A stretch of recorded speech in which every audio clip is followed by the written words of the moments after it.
Yeah, brilliant. Okay, so for the next sort of 25 minutes, I'm going to cover the importance of a circular economy to achieving net zero goals, and also give you an insight into some of the Welsh Government policies on this. Just as a reminder, for what we're talking about here in terms of the greenhouse effect, it basically occurs naturally.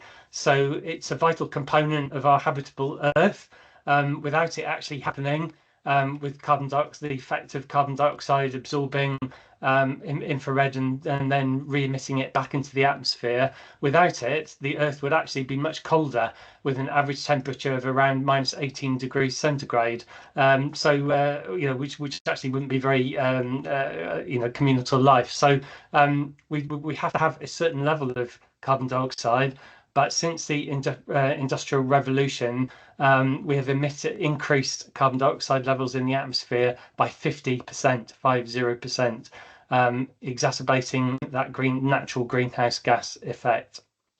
I just want to give you an illustration of the impact of the hidden carbon in products.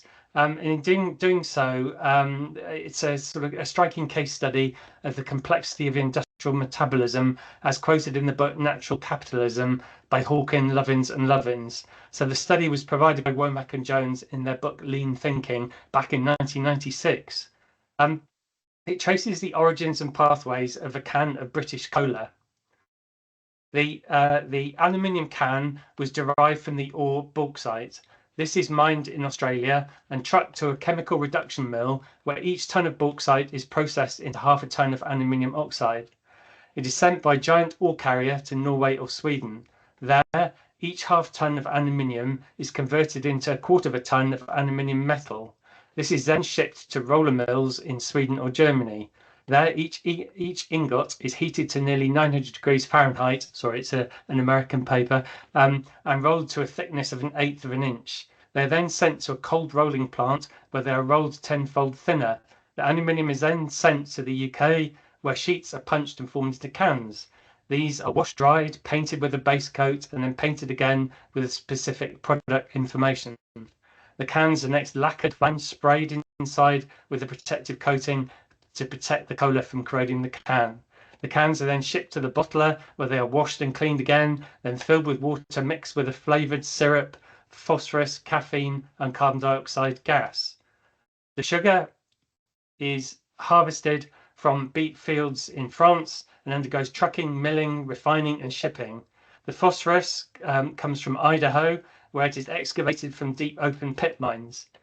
That phosphorus is used to make phosphoric acid that I show there, which gives the cola a particular sort of sharp flavour.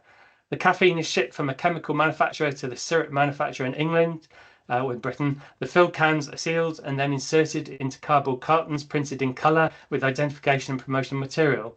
The cartons are made of forest pulp that could have come from anywhere in the world, perhaps Canada. The consumer buys 12 ounces of the phosphate-tinged, caffeine-impregnated, caramel-flavoured sugar water. Drinking the cola takes a few minutes, throwing it away in a few seconds. Every product we consume has a similar hidden history, particularly of carbon emissions, because all of those processes and the transportation require energy and use fuel and emit carbon dioxide. So it's an unwritten inventory of materials, sources and impacts. So hopefully this illustrates quite well the rest of what I'm going to talk about. To get a bit more detailed in terms of the greenhouse gas protocol and scopes 1, 2 and 3 emissions, scope 1, I'm sure you're aware, is all direct emissions, say from a gas boiler or an organisation's vehicles. Scope 2 relates to the electricity consumed and the power emissions from power stations. And then scope 3 emissions, which are often forgotten about, relate to all of the things that I just talked about in that case study example. So I've added actually also in the mining and processing of raw materials on the left there, which I think was missing from this actual graphic. And then, of course, at the end of life on the right, there are also emissions in terms of how waste is managed. So just to highlight that in a bit more detail, this is the life cycle of an average product. So top left is where you have the inputs of virgin material, where things are mined or quarried, etc., which uses equipment that emits carbon dioxide, transported then to a manufacturing plant. Most manufacturing uses a lot of energy, which has emissions. The products are used, and then when they're disposed of, that also has a whole series of different emissions according to whether the products are the waste is landfilled or combusted or composted.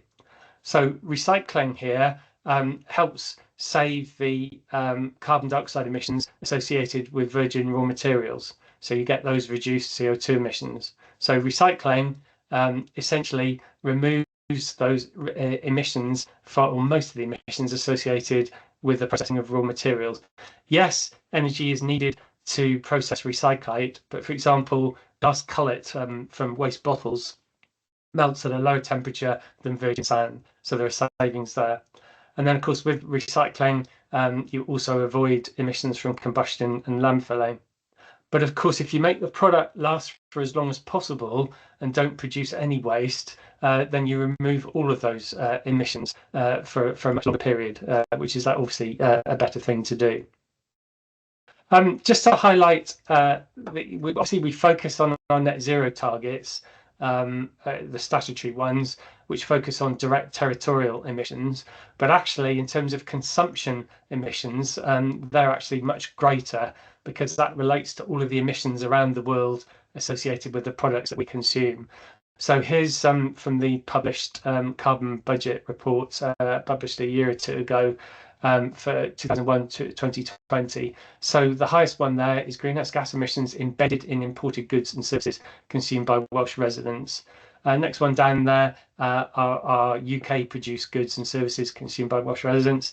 And then the one at the bottom is the direct emissions produced by Welsh consumers, which is where everyone has normally tended to focus their efforts. So in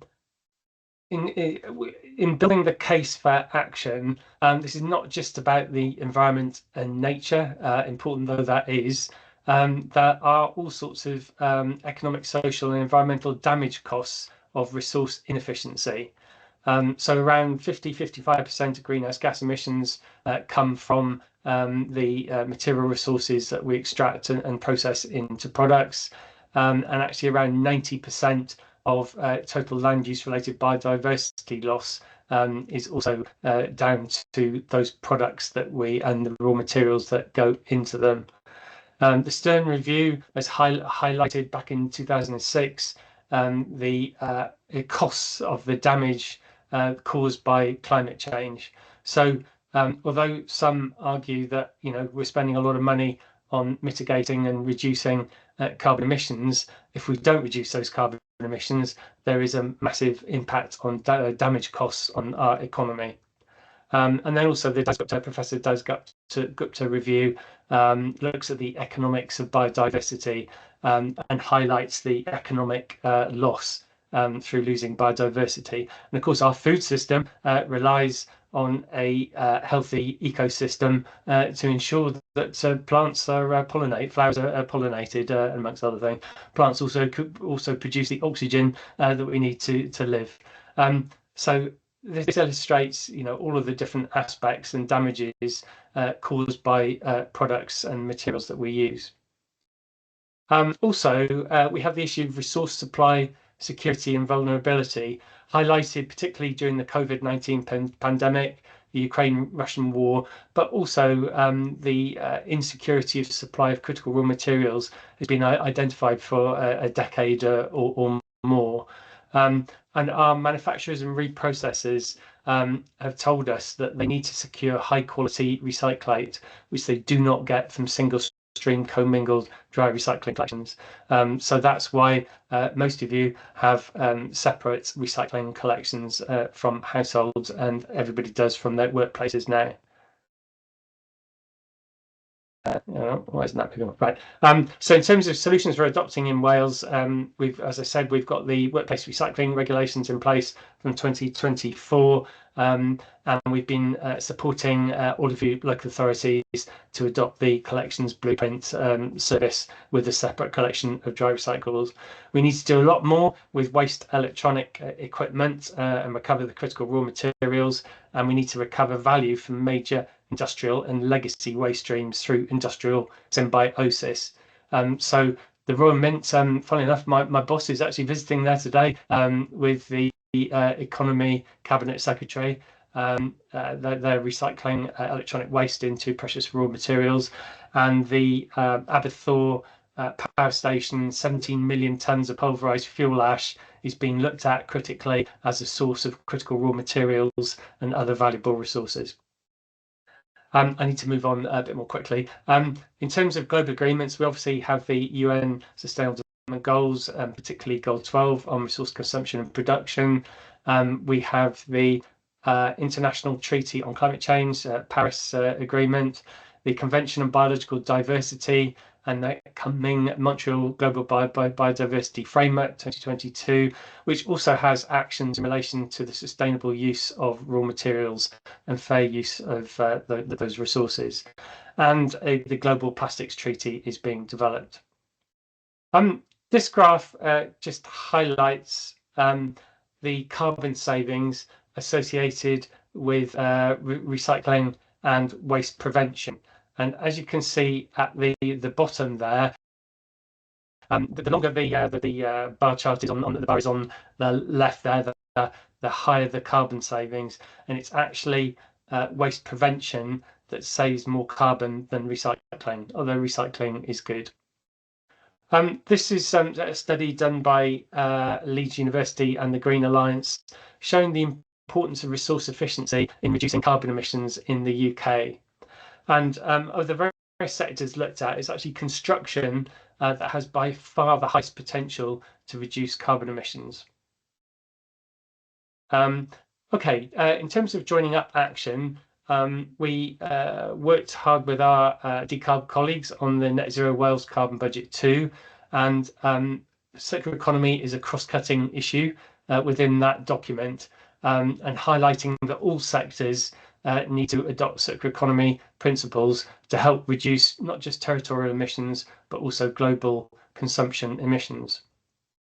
And the public sector chapter has a little section there that highlights the importance of the products that we buy and use, and that they should be fully recyclable, multiply used, able to be repurposed as part of a more circular approach to waste.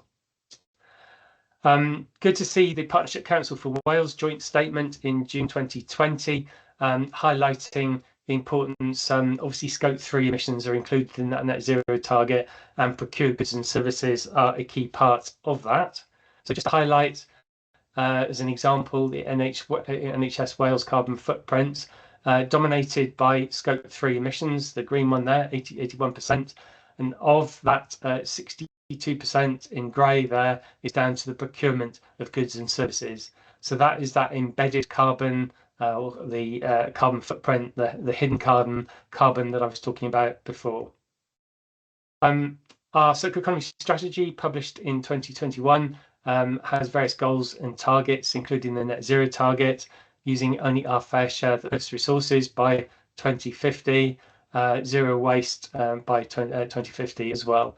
And our definition of a circular economy is where we keep resources and materials in use for as long as possible and avoid waste as part of that journey towards one planet resource use and zero carbon.